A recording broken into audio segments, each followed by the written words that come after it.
Hello, welcome to the Bigger True Show. I am Scott McMahon, and I'm excited about this one. This started, I don't know, actually David Clements and I have been talking about doing this for some time, and we've been definitely on opposite sides of just about everything, but I am grateful for his willingness to come on, and just with no further ado, I'm just going to bring him on, and we'll just get started. So, David, thank you so much for joining. Hey, Scott, it's good to be with you. Great. So I'd like to start with where I think we kind of agree, generally, which is that, I do agree that the 2020 election was mostly determined, the outcome of it was mostly determined by fraud. And I also believe that that we need to make some changes, that we need more transparency and greater security with our machines. I think that we should, I'd love to see open source software. I'd love to see, with technology, the technological advancements that we've made, there's really no reason for there to be complete transparency in how our votes are counted. And so it should be something that all of us should have confidence in. And so I think that we probably have some agreement, generally speaking, on those things. And I think that I guess before I go into where we disagree, I'd like to just kind of offer the mic up to you, and just kind of let you open with whatever you'd like to open with.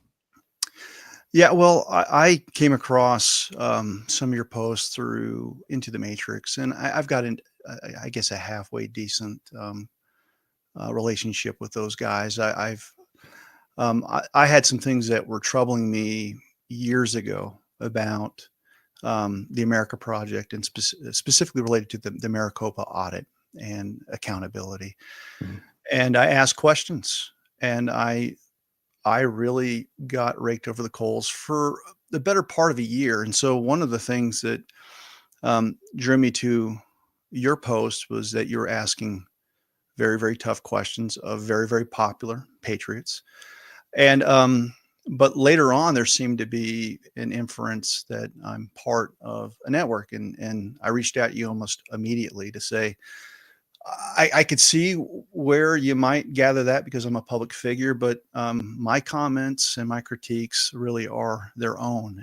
And so I wanted to have the opportunity to have a conversation and have you ask me direct questions, because I think what happens in this movement is a hypothesis is usually formed, and whether people are wittingly making up their mind, there's piles that we put people in, like the good pile, the bad pile, and the question mark pile. And sometimes people move from pile to pile depending on who they are. And so the purpose of me coming on here was to break bread and to see if we can just hold each other accountable. And so that's kind of like my opening statement. It's like, I really don't have a vested interest in a person in this movement. I just don't want to be deceived. And I want to make sure that the things that I articulate are grounded in truth. Mm-hmm. Great. So I guess it'd probably be good to get right into, kind of where, I'll respond to what you just said first about, the Flynn network. And because I think, specifically you're talking about how, I have suggested that you're part of the Flynn network, and, and that's what you kind of took exception to, is that I am part of or that you are part of the Flynn network, or my statements that is the case. And when I say the Flynn network, what I mean is this broader influence network that certainly includes Mike Lindell, and stems really from the 2020 election, the aftermath of the 2020 election, and the intelligence operations that have been run by this more general Flynn network to deceive most of us on the right. And from what I've seen, I think that, if we zoom way out and right after the 2020 election, I think the vast majority of Americans were um, were in agreement that we need secure elections, we need voter ID, you know, we need better election systems, we need more transparency. I think the vast majority of Americans, this wasn't a Democrat Republican issue. This was something that I think most of us agreed on. And over the last 5 years, something has happened, and it's become a not just a right left issue, but a far right versus everybody else kind of issue. And in the same way, there was another issue that was very, very similar to that before that, which was the health and freedom movement. And I think the vast majority of Americans believed that, you know, people should have the right to determine whether or not they get an injection for themselves, whether or not they get an injection in their body. And yet that became, uh, you know, at the beginning, I think in March of 2020, that was something that I think the vast majority of Americans would have agreed to. But after time, it became a very polarized far right versus everybody else kind of issue. And the common node there was Mike Flynn, and not just him, but he was, you know, a kind of a central figure in what I believe was an intelligence operation that was designed to sink the movement, and to make it into a polarizing issue, to inject, you know, antics, you know, a lot of disinformation, and a lot of, you know, just to really capitalize on people's emotions in order to drive them and drive all of us in a direction that that ended up, the end result of both issues is they became more losing issues. And and so after the 2020 election, there were a lot of lies. And I think a big one was around the around Dominion and the machines. I think that I would definitely agree with you that there are all kinds of vulnerabilities in the machines. I think that they certainly, it appears that they can be easily hacked. I actually spoke with Josh Merritt yesterday and talked about that, and I agree with him that the level of vulnerabilities is unacceptable. And that there's not enough transparency, and that they block transparency, that they've deleted files that shouldn't have been deleted, that, you know, and they have certainly acted as if there was a crime. Okay. And so, but there, every hand count, this is kind of the bottom line, is that every hand count that's happened has confirmed the tabulator tally. And I believe that that's by design. I believe that there was a ballot for every vote. Okay. Well, I let me just push back on a couple things. One, I think there is a overbroad kind of casting of how you would define a network. Because look, if it's about proximity to Flynn, or it's sharing a stage at a public event, if that's how you're defining it, then you have to necessarily include Trump into it. When Flynn goes up to Mar-a-Lago and says, "I've offered him 10 jobs." It's not to say that there isn't a psychology involved where people that think that Trump is a good person doing good things can architect a scenario where, you know, you keep your friends close and your enemies closer. And I get all that, but you can see where things start to break down simply by giving a generalized viewpoint of a psyop by virtue of these people occupy the same room, number one. Number two, your premise suggests that there is a working view that somehow there'd be no chaos if people just had their act together. And I'm suggesting to you that if you believe that the election was rigged and stolen, and intelligence agencies had a part in that, then the biggest people that would be subjected to opposition would be truth tellers. And so there's no scenario through 2020 hindsight that I can think of where people wouldn't have been dirtied up, beaten up, given bad information.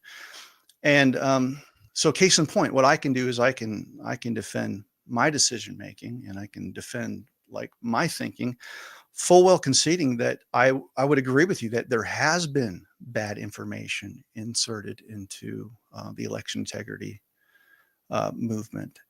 But I could also tell you that I've probably been one of the chief whistleblowers on that bad information day one. So I'll give you some examples. PCAPs. I was very, very skeptical. In fact, I would ask people about the PCAPs that had coding backgrounds. In fact, Josh Merritt was on some early podcasts with me years ago where I had Dennis Haw, who was one of the designers of the Linux code, on every podcast with me when we talked with hacker types, because I'm a lawyer by trade. And so I don't have the ability to just vet and take something to the bank because something is said to me. And concerns over Dennis Montgomery were brought to my attention, and I immediately forwarded those things on to the Lindell Red team in the summer of 2021. Again, knowing that my skill set at the time, because I was learning about the election systems, I'm much more opinionated now, but in August of 21, I'm investigating. I'm getting to know people for the first time. In fact, I met Mike side stage 5 minutes before the symposium started. So when we start thinking about like psyops agreements, people working together, virtually no one knew each other at the cyber symposium until they got there. And then you start seeing people that are emerging and showing up. So after the cyber symposium, I publicly told people I was not satisfied that the PCAPs were sufficiently authenticated. I was one of the first people to do that, and that was with having relationships. In November of 21, I've got Telegram posts that are probably still accessible up, where I was the first one with a substantial backing to call out Mary Fanning Kirchhofer. Mary Fanning's married to Greg Kirchhofer.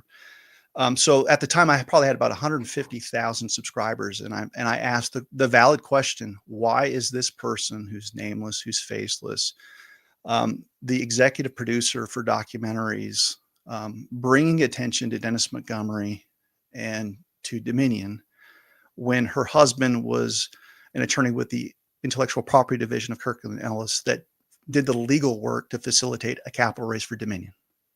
So that was a massive conflict of interest.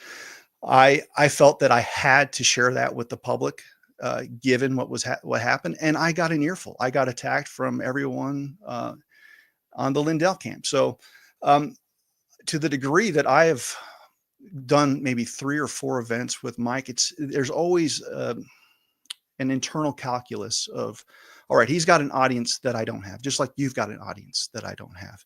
And to the degree that I want to reach that audience and tell them my findings, or the teams that I work with, their findings, and there's a trade-off. Now, the negative aspect of that, there are things that I disagree with that Mike has done, and he's getting my credibility and I'm getting his stage, if that makes sense. And I think there are many people in this movement that are sitting there going, this isn't the ideal way to tell this story or to articulate this. I don't think it's Chinese machines hacking ours. And I've got 300, 400 presentations where I've given people my expert opinion on what I think has happened. So push back on the PCAPs, push back on Dennis Montgomery. So much so that Greg Kirchhofer and Mary Fanning called me and threatened me with a lawsuit to take down and retract the statements I made about them. And that was in a New York diner in 2022. Point number 2, Javon Hutton Pulitzer. He is someone that they raised a ton of money with the America Project. I asked to see some of his kinematic artifact findings that he talked about. I was a sympathetic ear because I actually interviewed him. One of the first interviews that he did that had over 1 million views. I was actually the person that was interviewing him. And I was really excited about the claims that he made about what he could do with scanners. And I ended up submitting his preliminary report that he provided to nation state level experts. These aren't me. These are people like Jeff Lemberg, Dr. Shiva. And they found out that the findings were largely fraudulent. And I went public with that. In fact, I had Dr. Shiva come on and do a 2.5-hour breakdown on those findings because I felt that the truth needed to be known. Point number 3, Lynn Wood was someone that reached out to me early on.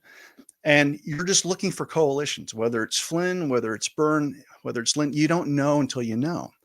But I found that there were accounting misdeeds through Fight Back. I was a board member. I asked to look at the books, and especially with the controversy over Kyle Rittenhouse. And there was a huge public spat between them after he went on Tucker Carlson's show. And things didn't add up. And I started asking Lynn tough questions about whether or not he was using funding as a personal inurement, seeing the way that he lived, all to be attacked and betrayed by him in a very, very public way. So I guess what I'm saying is I can go on with another 24 topics, but no matter what influencer, patriot that you bring up, not only have I held them accountable, I lost tremendous reach because of the questions that I've asked these folks. And so to the degree that Ivan Ranklin says something about what happens if Trump's assassinated and he deflects right to Mike Flynn as a backup plan, on that day on a podcast, I criticized him for that take. I thought it was dangerous. So that's what I'm talking about, Scott, is like just there's a large scale painting with a broad brush. But at the same time, I don't want, to your point, my chief export in this movement to be the accuser of people. So to the extent that I need to correct and rebut, it's usually something that's highly technical with respect to election prescriptions that I do feel very, very passionate about. And to the degree that there's a larger drama, I don't want 90% of what I say and do to be just shit posting about patriots, because that chaos just favors and actually goes to what your chief concern, which was you got all this fighting, and that hasn't been my goal. Let's just put it that way. Well, yeah, and I appreciate that. And there's two groups that I think that you have been very closely aligned with, and that is you tend to consistently align yourself with the chaos agents within state Republican parties. And the way that I got into all of this is I was looking into Christina Caramo and what she was doing to and all of the people around her, including Ken Buyer, who I know you're close with, and what they were doing to really destroy the Michigan Republican Party just in time for the 24 election. And I've reported on that at length, from the financial misdeeds to what they're doing to box out and remove the people that could actually get stuff done within the party, to the lies that were being spread, and her slander, open slander of every single one of the party's donors, her insane claims that you don't need money to win elections. We have people, but they were people that don't know how to do anything, and they were recruiting these low information people to get involved in the Republican Party, and that this is a statewide or a nationwide thing, state by state, and you've consistently aligned yourself and allied yourself with the equivalents of Ken Buyer in states across the country. The other thing, wait. Let's pause right there. Sure. Because there's a premise that the Michigan GOP, let's say that you and I concede for the sake of argument that Christina couldn't gather the coalitions that were needed to carry out the operations in a way that Trump would want to be a part of, or anyone else. And to that, let's just, for the sake of argument, let's agree that she wasn't able to reach across the aisle to establishment types and create synergy. But if she's a chaos agent or someone who is in psyops that is trying to destroy something, typically what I look for is fruit of being deep state or being all these things. And to the degree that you can point to wealth generation, reputation building, her being held in the good graces of anyone, I would say that you can't really point to any metric that proves that there was a benefit for her talking about the things that she did to her personally, number one. And then number two, I look at the Michigan GOP and their efforts prior to Christina Caramo. And my position was, were they pro-Trump? Did they go out and talk about the 2020 election being rigged?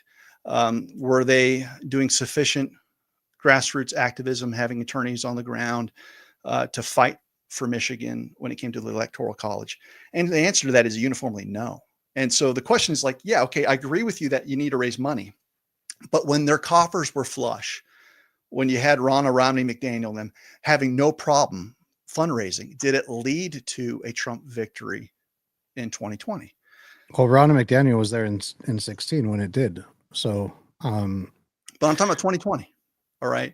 Right. Because 2016 was an aberration that no one planned on. Every professional pollster, no one that had prominence nationally called the Trump victory correctly. Right. So, I think she did actually have, she was handled from the beginning, and this is something that I documented at length in her handler, Mike Labadie.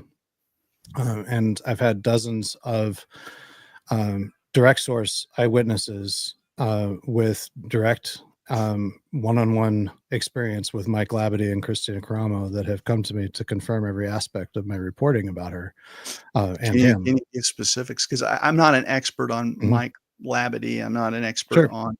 I want to just caution that having proximity is not the same thing as being handled. Okay. Well, this was what. So this was an individual who was he lived in California. He registered as a Democrat in 2016, right before the election. And then just months later, he's in Michigan speaking ultra MAGA Christian nationalist and working his way up the Republican Party in the 11th district, which is in Oakland County. And he had positioned himself on the candidate search committee, and he found and recruited and really psychologically manipulated until he had complete control over her psychologically, Christina Caramo. And I have many sources that have confirmed that. And my first report, actually, I talked about the specific language and tactics that he used, not just against her, but against my whistleblowers, and in order to manipulate them psychologically. And he professed ties to the intelligence community. So he had self-professed ties to the intelligence community. And there were a lot of connection points between the America Project and those in his immediate orbit and that he brought in. And the whistleblowers that I cited in my publicly, who were named publicly, and many others that have come forward publicly to confirm it. They talked about how he was really calling the shots even as she was the state chair. So let me ask you a question, Scott, and this is a genuine, curious question. Do you think that there is an aspect that hasn't been touched by the intelligence community? Because just because someone, might have a target or a mark, and I say this from personal experience, there are people that I know for a fact were in the intelligence community that were kind of feeling me out. I think anytime you have a voice, if you've got resources or influence, there's going to be an attempt to get close. And so I guess like I see the critique of, there's bad people, there's intelligence-based spooks everywhere. But how do you differentiate between someone having a willful intent to be a chaos agent versus someone who has been targeted? Because, by some degree, every one of us that's been in this movement, if you're a public figure, you've circled the toilet with people that you don't know, and you find out what you find out. So like 2024, 2025, there are people that I talked with, communicated early on in 2020, 2021, 2022, that I don't talk with because I just found that there's a bunch of bullshit and it was loaded and it wasn't trustworthy. And you make adjustments for that. So honest question, like that's a great question. how do you make a determination? Yeah. And so I think it is whether or not they're saying things that are true. So in 2024, so Dennis Prager he I don't know if he coined it, but this is where I first heard it, was from him. He said that you can discern the truth of an idea by following that idea all the way through to its logical conclusion. And the and and to me, the measuring stick in 2024 was those who did and were aligning themselves with Trump's messaging, and those who were opposed to Trump's campaign messaging. So Trump was saying we can be too big to rig. The you and Joe Altman and and Lindell and this whole crew that calls themselves election integrity experts, we're all taking the approach that, well, it's you can't outvote the fraud, and there's it's all rigged, so what's the point? And so that's the not psyop, true, Scott. That's well, not true. I mean, it's That's all not over your Twitter, David. No, I mean, you no, posted no. just a week ago. I was looking on your Twitter just a week ago. You said you can't outvote the fraud. Well, you can't, right? And when Trump is talking But Trump just did. No, what happened was that there actually were interventions that stopped the fraud, and so there was an intervention on Okay. election night reporting.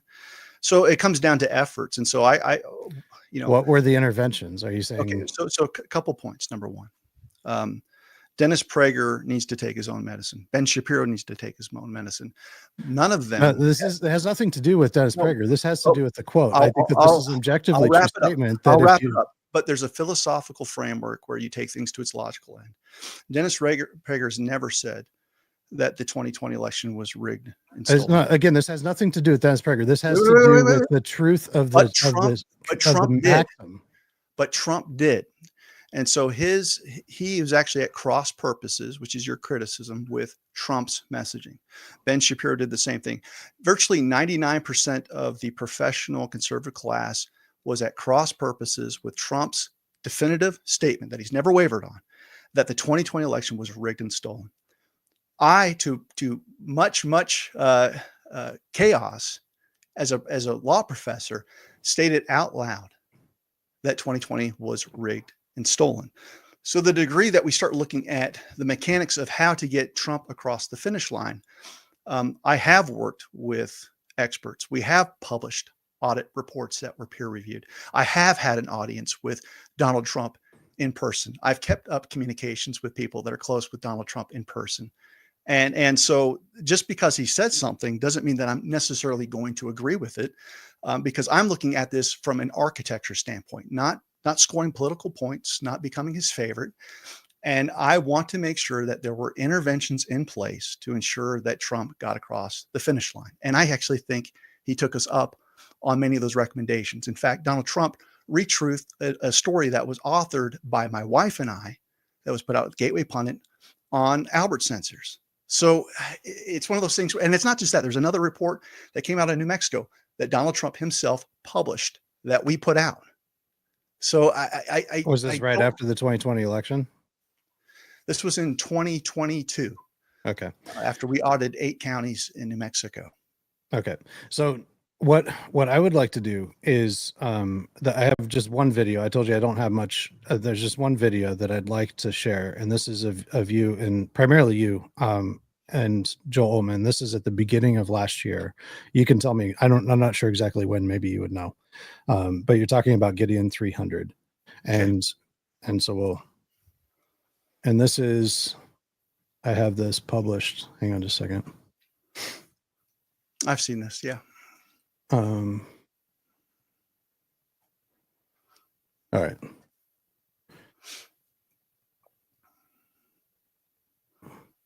So most of you know that the Gideon 300 project is based on the biblical story of Gideon. And the idea is as follows. We want 300 or more warriors spearheaded through really the local church. If you've got local churches that, are walking with the Lord, you've already got a population that's there that you can. But they're afraid of what we talk, of how we talk. They are, but they need to get over it, right? And so the churches have to rise up. But if they don't, it's going to have to be the patriots that we've found. And the idea is that we have 3,000 plus counties that have these units. And when I say warriors aren't afraid to die. They're not afraid to be arrested. I mean, we don't want people that are going to show up to these local commissioner meetings that are minding their pleases and thank yous, and they're just scared. You're not. That's not what we're looking for. We're looking for the people that see clearly. And so the ask is pretty simple. It's like, well, what do we do when we get there? You need to demand the withholding of certification of election equipment and results where the jurisdiction uses defective products, which we've already proven, that facilitate inaccuracy, a lack of transparency. In other words, it facilitates fraud. That's the demand. Okay. So, and you go on, and, but the Gideon 3, I mean, I mean, you do talk about, alliances and people that you aren't allied with, but it's pretty clear that you've been very closely allied with Joel Altman. The two of you were clearly partnered on the Gideon 300 thing and what you were doing. And I've got other videos of the trainings that both you and he led. And well, it's primarily me. I mean, look, I stand by everything that I said in that video, and it's because you stand by telling people that you're recruiting Christians who are willing to die or go to prison. No, it's about counting the cost, because one of the criticisms that I get is if I don't give full disclosure on the consequences of standing up to a tyrannical government, and in the event that a sheriff arrests them and puts them in jail, then the criticism is that somehow I'm deceiving them. And so what I'm pushing back again is, if you're someone who's scared to publicly speak up and point out maladministration, it's not for you. But I've seen people that have been arrested wrongly, Scott, that have been forcibly removed from these meetings. And I don't think it's wise for me to tell a stay-at-home mom who's got to pick up her kids from daycare that there's zero risk in exercising your rights. And so it really comes down to a framework of, do you understand fundamental rights? Do you understand how the First Amendment looks like? I've studied the civil rights movement. And so when you have, people that were fighting for equality under the vote with African Americans that were being sprayed by water cannons, being arrested, or people standing outside of abortion clinics standing for the preborn. Part of the discussion, if you're actually being sober-minded, is to tell them this is a natural consequence of what could happen in the event that you stand for those rights. Now, I don't hear you talking about the water cannons and African Americans and all those things. And I think the reason why I don't hear from you that their rhetoric, which was also to lock arms and to stand up against tyranny, that you don't bring it up, is because there's political consensus that it's okay to say that that's okay then, because everyone has tasted the wind and said, no, we agree, that's fine. But when you're trying to lead a movement that showcases wholesale systemic fraud, I want to make sure that people know what they're up against, which is there's no guarantee that when you go in there that you're not going to be put in handcuffs. And I say the evidence, though? So, there really is no evidence that there is wholesale systemic fraud. I mean, I do believe that there's fraud. I think in 2020 there was substantial fraud, but there is, what I've seen repeatedly, and talking even with Josh Merritt yesterday, there is plenty of evidence that there are vulnerabilities. But and I don't want to get into the minutia of this. Well, you don't. You can prove that there's vulnerabilities. There certainly is evidence that the voter rolls have been messed with. There have been over 1,000. There have been over 1,000. Hang on, David, please let me finish here. Okay. So, and really, the point is that there's really only one way. I mean, you say that you want to change the laws and you want to improve our election systems. And there's only one way to do that per our Constitution, which is through the state legislature and the governor and the governorship. And the Constitution very clearly says that it's the state legislatures that are to determine the manner in which elections are held. And so, in order to do that, we have to win elections. And in 22, I think 22 is a very strong case in point. I have not seen any credible evidence, and I've looked. I believed initially that 22 was determined by fraud, but I've been looking, and I do not believe that 22. That I believe that there was fraud. Perhaps I think there's fraud in every election, but But I believe that far bigger than fraud was Republicans who stayed home because they believed that it was all rigged. So what was the point in voting? Okay. This was a huge, huge phenomenon. And it would have been in 2024, if not for 4 words that Trump and his genius put forward, which is we're going to be too big to rig.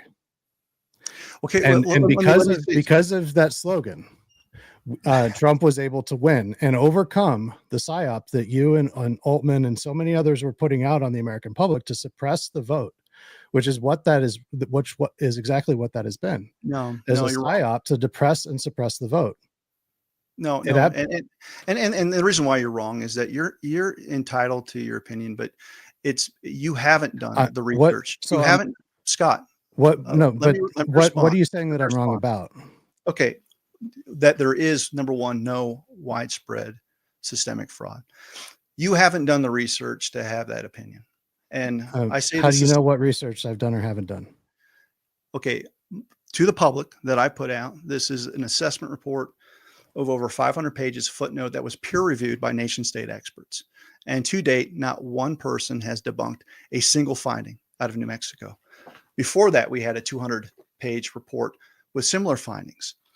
The people that we communicate with, Scott, like Jeff Lemberg or Walter Doherty, these are nation state caliber experts. And so when we look at 1,000 cast vote record summaries that show an impossible PID controller, and none of that's been refuted. And Okay. you don't even have the Actually, that's not true. Oh, I okay. actually refuted. I spoke with somebody just last week in California who was engaged in 2 different election integrity lawsuits who directly refuted that exactly what No, you no, just no, no. You can say that, but what's the refutation? Because I know what the argument is, and it's without merit. So what accounts for the PID controller? I already know what they say, and I'm ready to respond on why it's wrong. Okay, so to be clear, what you're talking about is the difference between the cast voter record and the number of votes. Is that right? No, Okay. no. The cast vote record specifically talks about the sequence of votes, and that you should not have a voting behavior pattern that shows a descending predictive pattern and a linear drive towards a predetermined set point, which is what we've found uniformly in at least 1,000 different jurisdictions. Okay. No, And that hasn't been debunked. No, actually it has. And that is where in the large counting centers, and I was a poll challenger in Detroit in this last election, and so I saw how it works, where ballots are counted in batches, in large batches. And so you will see timestamps on a batch of ballots that are all the same. In a cast vote record, you won't see a timestamp. And I Okay. defy you to prove me otherwise. Okay. But continue. All right. Well, I think that we could get really wrapped into the minutia and to No, we're going to talk about the minutia because you made a claim, and I'm telling you right now, you can't back it up. Okay. What? So No, continue with the claim that I made, David, is that the impact of the psyop, that it's all rigged. So what's the point of No, voting? you were about to explain my claim. how This the is- cast vote record, that the No. evidence that was put forth by the cast vote record is not what I'm saying it is, and I'm waiting for you to explain that. No, so maybe I misunderstood what you're saying, and I think you're trying to derail the conversation and go into minutia rather than looking at what my real No, see, point that's is. the difference between My us. actual I point. actually, as a matter of No, my personal actual pride and integrity, I do get into the minutia to defend everything that I've put out there. And when I press you Okay. on that minutia, you've got no answers yet. You'll offer your opinion that there was not widespread No, fraud. you're trying to And so avoid. I give you a perfect You're trying example. to I avoid give you the a proof. perfect. No. We'll get to whatever you want to get to in short No, order. the point that I But actually made. you wanted a piece of evidence. I'm giving you 1,000 cast vote record summaries that show a PID controller, and I'm saying, what is your answer for a predictive linear pattern? And you said that you've got answer that disproves it. I want to hear it. I just explained it. How? How does it account for a linear predictive set point? Because I'm going to tell you right now, you haven't explained that. Okay. Well, what you're talking about there is not. I think It's that not this is minutia, by above the way. it. Okay, no, but I do believe and I believe this, and I think Trump's victory absolutely proves it, that the much larger impact than fraud is, and this is the point that I was making, the much larger impact in fraud is getting out the vote. And I believe that is ultimately why, The cast and this is vote record is no, the most no, vital. you're avoiding my point. No. I want to get to your point, but what I'm saying is you're just deflecting and going over the most vital election record that shows machine-driven manipulation, and you don't have an answer for it. So I find that for you to give an opinion to say that Trump's messaging is quantitatively more important than what I'm sharing I'm when not you saying haven't done the it's not quantitative just Trump analysis. messaging. Okay, so you hear what, David, you're welcome to send it to me, and I will look at it, and I'll read about it, and I will give you my opinion. Okay, if you think that this is the most definitive proof of, It's one of many. okay, so please send me what you think is the most definitive proof. I will look at it and I will respond to it. But can we and- concede, for the sake of argument today, you didn't rebut through anything that you've said? What I'll concede is I'm about not cast vote prepared. record summary? What I'll concede is that I'm not prepared to respond to that right now. Okay, so then can you So- concede that you shouldn't be making claims about the No. veracity of cast vote record summaries if you haven't researched it? Because you said you Okay. researched it. Okay, so what the point that I was making here that you've been trying to steer away No, from, I'm ready to is go. the As long as we okay. concede, we concede that you haven't rebutted that. Okay, so the point is that the impact of your psyop against, and it's not just yours, it's also the Flynn networks. Flynn was going around state to state and telling people, and I've heard this from operatives in many different states, that there's not even going to be an election in November of 24. A month beforehand, they were telling people that there's not even going to be an election. There's going to be an EMP attack or something. We need to train everybody on how to hand Scott, count you and ballots. I agreed that we were going to confine this discussion to my statements. I never made those statements. Okay, but So- it's related. It's related. Well, it's related in But this- here's the statements that you have made. Okay. Is that you have said that you can't outvote the fraud. You've been attacking Scott Pressler, who's one of the few, and I'm not defending Scott Pressler, but he is one of the few large influencers who advocates for wearing out your shoes, knocking on doors to get out the vote. Okay. And you've been going after him ruthlessly, saying that you can't, that there's no point in doing get out the vote efforts. And this plays into a broader scheme, and it is a scheme, I believe, by the Flynn network, by the Lindell network that you're clearly a part of. I'm not By- a part of either. I'm not a part of either. You keep saying that. You're on his network almost every single day. No, I'm not. You're no longer not. on the Conservative Daily podcast. and Conservative Frank Daily Speech? is not frank speech. No. And it Okay. hasn't been. Okay. But you do partner with Joe Altman, right? Occasionally I do come on his show, but Okay. again, I don't run Conservative Daily. I don't run Frank Speech, and to the degree Well, that actually, so let me ask you a question just while I have you here because we are kind of getting close on time. And so because it really relates to this, how much I'd like to know about money and the money flows, and because that really helps us to understand a network. So there was I believe it was in 2021, you can correct me. There was a Give Send Go that Joe Altman started, and you got over $300,000 from that. And it was for you. Okay. And that was in 2021, correct? yes. Okay. And it's interesting because around the same time, Greg Phillips negotiated on Flynn's behalf with Stacey Burke. I know you've talked to Stacey Burke. And they were trying to get her to agree on a hush money settlement. And he told her, and she's got a recording of this, that it was going to be paid through a Give Send Go. Okay. And Again, that's so Stacey I'm Burke just- and Greg Phillips. and Yeah. the amount is very similar. and I just find it very interesting that that you raise that much money very quickly through a Give Send Go. I didn't raise well, the money, that Joe Scott. Altman did.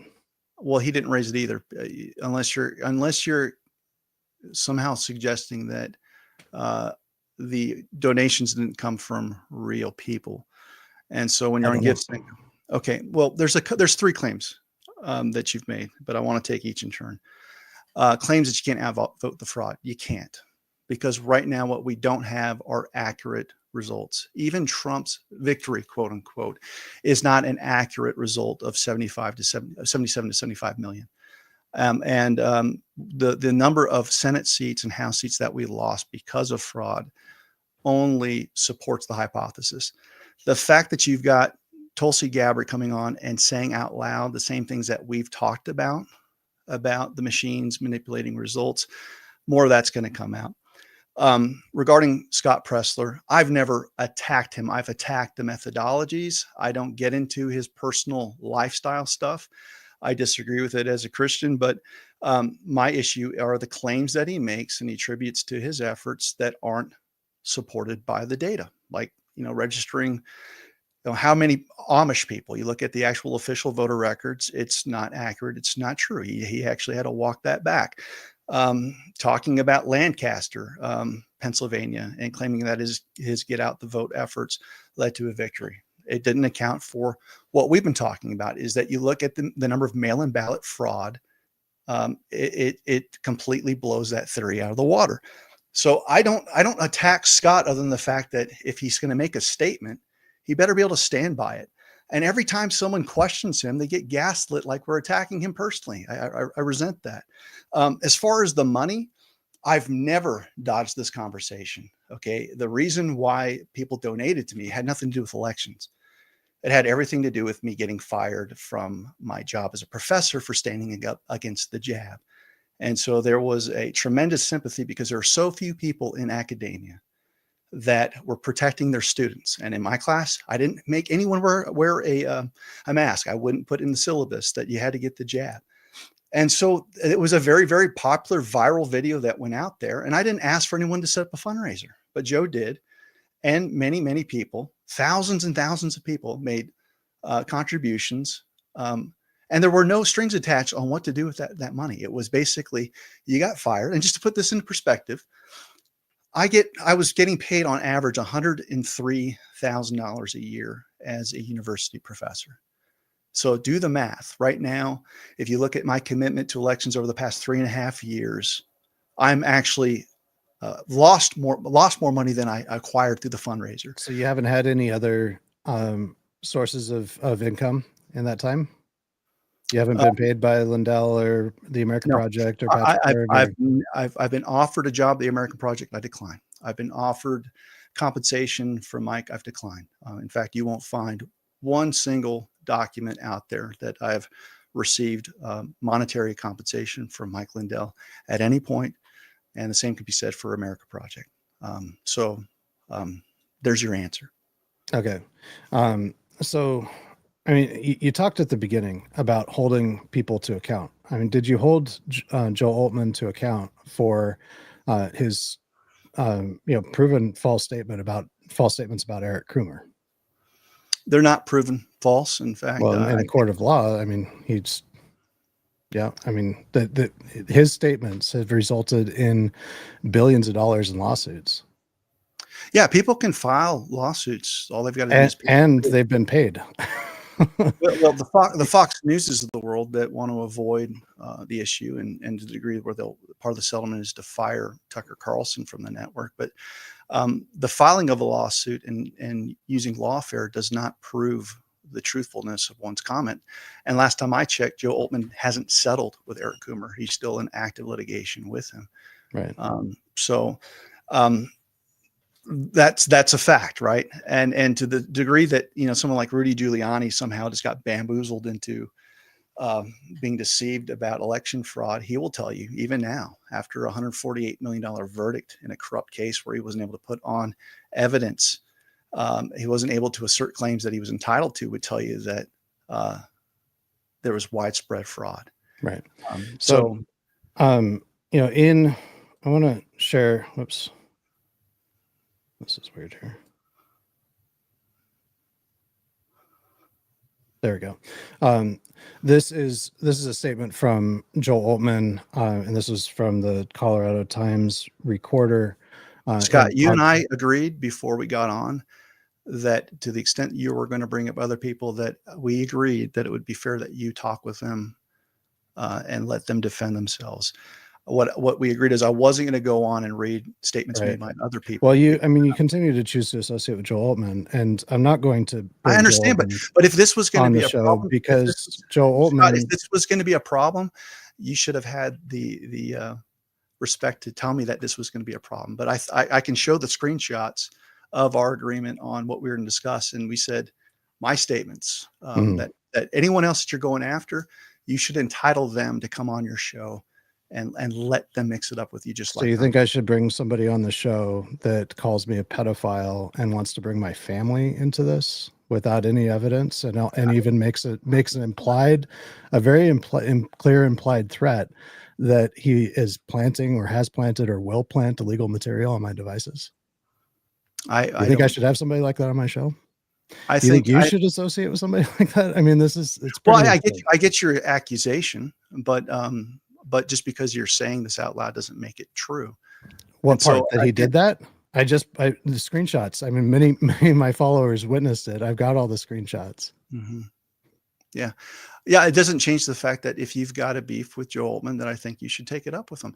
And in fact, if what he's saying is so hellacious and wrong, you've got remedies to hold him accountable. And I'd invite you to do that. If you've got the courage of your convictions and he's lying about you, if he's slandering you, there's avenues for that. And I think you should take them up.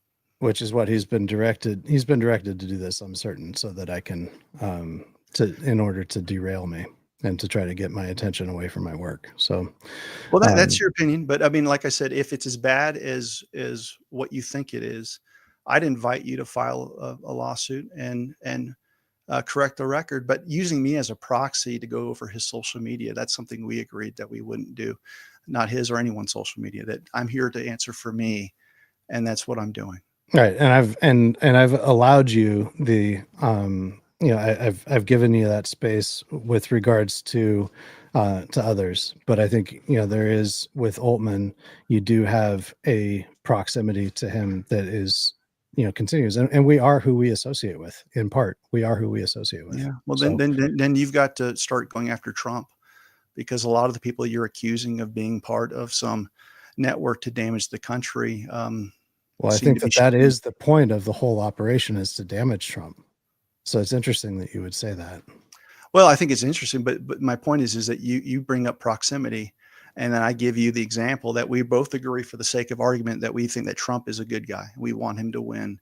He did win, and yet he's at Mar-a-Lago hobnobbing with everyone that you seem to suggest is trying to take him down. I don't see him actually hobnobbing. I think that they're paying to rent the space. And wait a minute, look, I'm not a Flynn guy, but when he comes out and says, I've offered this man 10 jobs.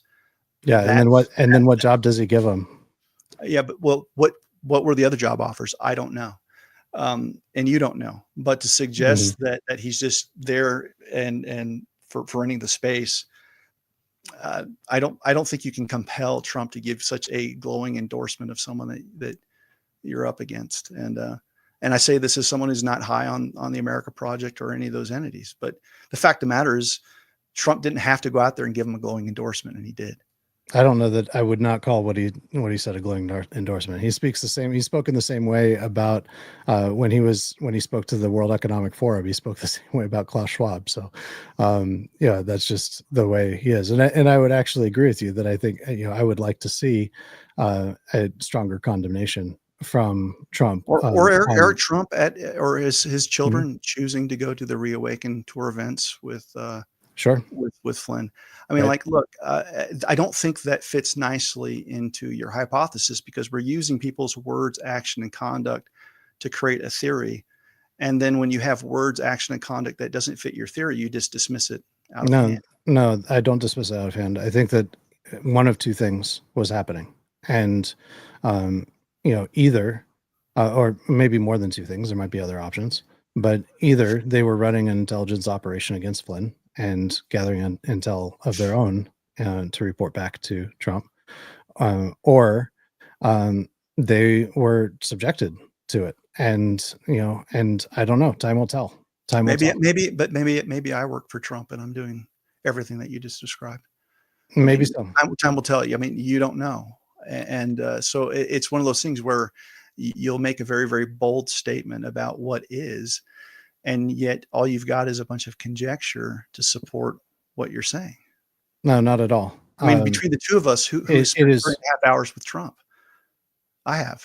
okay. That doesn't disprove anything that I've said. I know, but I'm just offering that as a point that we're talking about proximity. Okay. Well, and alignment. right. It's interesting So that Gideon 300 was very clearly an op to discourage voting. It was completely, absolutely it was. You discouraged getting out the vote. You encouraged. You didn't discourage getting out the vote. No. In fact, I've got post after post that rejects. You did discourage early voting. No. You absolutely. Well, I reject the processes, and so what I do is I talk about how do you improve the terrain, knowing that you don't wait till 3 weeks before election day to do something about it. And so, to the degree that we can improve the terrain and leverage and advocate to people to get rid of early voting, the way that you do that is by talking about getting rid of early voting. Right, but that's the system that we have right now. And if we I know, want but to win, we need to vote what you're early. saying, Scott, is what people have been saying for 4 years. But that's part of the reason why Trump won. So I mean, unless you think that it's not. Okay, so you believe that the election of 24 was hacked, and that's the reason why Trump won? I think what you're finding is in many places you see evidence of a PID controller, which is manipulating votes, which suggest that you do not have accurate results. And what I'm interested in that people don't want to talk about is your elections are only as good as how accurate they are. So the idea that someone that's good gets through because you can't convince the populace that with the degree of cheating, with the degree of ballot stuffing, with respect to one candidate only, and that's Trump, that somehow equates to our elections are fine. Yeah, I absolutely think that's bullshit because the data. I've never said that our elections are fine. I think we need to improve them, and the only way we can do that is by winning elections. Yeah. But then when I press you on the minutia, as you call it, on objective proof showing that no, I said you're welcome to send it to me. I will take a look at it and respond. I've posted it publicly. It's out there. Well, send me a link, please. Please send me a link. Sure. But the end result of the line of thinking here is that there is no hope in our electoral process. There's no hope in our judicial process. There's no hope in any of our government processes. And ultimately where this is going is exactly where Ivan Raiklin said it was going yesterday, which is we're on a war path. And this is Ann Vandersteel posted that she created this thing called the Department of Government Accountability. Again, that's Ivan and Ann, and I don't right, work but this is very much related to what you're doing. What I can do is I've gotten. It's the end result. Here's the deal. Like you bring up one video that doesn't convey what you're saying right now. I've got hundreds and hundreds of presentations that have all been video recorded specifically talking about how I talk about voting. I always encourage going out and voting. My preference is that you vote on election day and in person with voter ID. That has been, but there's always been an admonition to let me finish, to get out and vote. So that's not, and if it's about demoralization, you bring up Scott Pressler's shoe leather campaign. I'll put my shoe leather campaign against him any day of the week when it comes to travel, when it comes to trainings, when it talks about all of the election system, not just one component of it. And so what happens is you guys construct a binary either or conversation that misses all of these other things that neutralize the very good things that you want to achieve. So when I bring up issues with Scott Pressler, everyone wants to congratulate him because he, registered 7 people at a gun show. And then we show the records within Florida in that same county where 53,000 people were instantaneously taken off the voter rolls. Unlike you, I think that's worth having a discussion over, because if that's true, it negates his efforts. And I don't want voter registration efforts. You want to see real demoralization? Have people go out there, finding out that all of their efforts are for naught. And so what I try to do is vindicate and affirm his work by getting rid of all the software driven fraud that negates it. And that's been my clear messaging since day one, Scott. Well, okay, so the solution that you're talking about, and we need to wrap up because we're at about an hour, but and I want to be respectful of your time. But the solution that you're talking about is this no machines, hand count paper ballots, right? That's the same as your- Trump's, pursuant to his last executive order, which recognizes right now, as the laws are written, there's not one election vendor that actually is up to date with the federal requirements. So right. yes, But that's not no machines though. no, That's not, he did not mandate no machines. no, but his executive order, if you read it closely, and He did not mandate hand counting. that right now, well, there's going to be more executive orders coming. All right. Sure. But the one right now, as written, you would not be able to use a single computerized machine in elections based on where the vendors are and with respect to compliance. The president, in fact, the Washington Post put out an article today on this point, that there's not a single election vendor that can comply with the executive order, which means no machines. And that didn't come from me. Well, It came from but Trump. that's not quite accurate. It's that what it means is no federal funding for machines. It doesn't No, mean no his machines. executive order requires that they come up to speed with the VVSGs, which right now they are not up to speed. And If they by want federal funding. Right. yeah, but when it comes to federal funding, you also have federal races, Scott. So it's not just funding. Sure. So next year, when you've got a race for the House and the Senate, those are federal races. The executive order absolutely applies to that. Mm-hmm.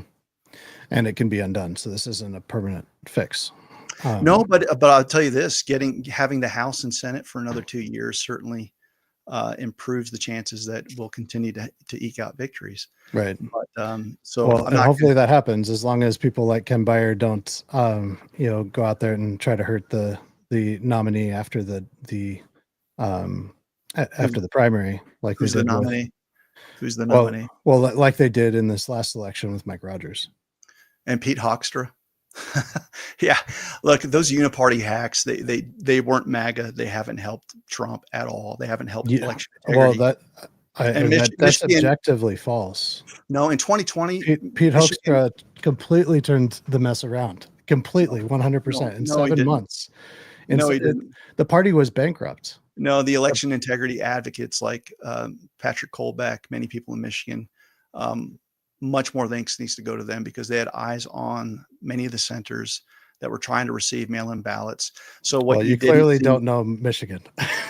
I think that there's a lot of people really. I know enough. I know enough that Pete Hoekstra, the guy that was in favor of the Patriot Act, that was in favor of all of the wars. That was in 2001. Yeah, but he is. There were only 5. There were what, 5 representatives at that point that voted against it. He maintained his adherence, and to date, Pete Hoekstra still has not gone on record to support Trump for the clearly rigged and stolen 2020 election. Still hasn't said it out loud. Still hasn't publicly stated that. And he busted his tail, and he's largely responsible for Pete Hoekstra and he deserves every bit of props for that, for Trump's win in Michigan this year. And you didn't have boots on the ground. So actually I do. Actually, I do. Okay, not your own in Michigan. How many doors did you knock in Michigan? I've been to Michigan countless times. How many doors did you knock in this election cycle? No, I'm not a door knocker. But when it comes, right, that's my point.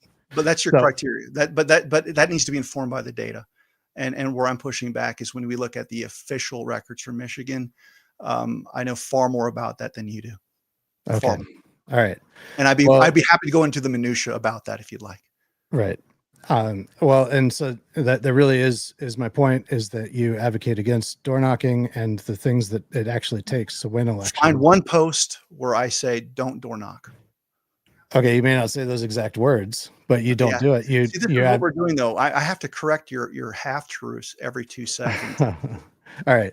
Well, we will, David. I appreciate you coming on, and it has been a pleasure talking to you. And who knows? Maybe we could do this again someday. All right, Scott. So thank you. Take care. No, you too.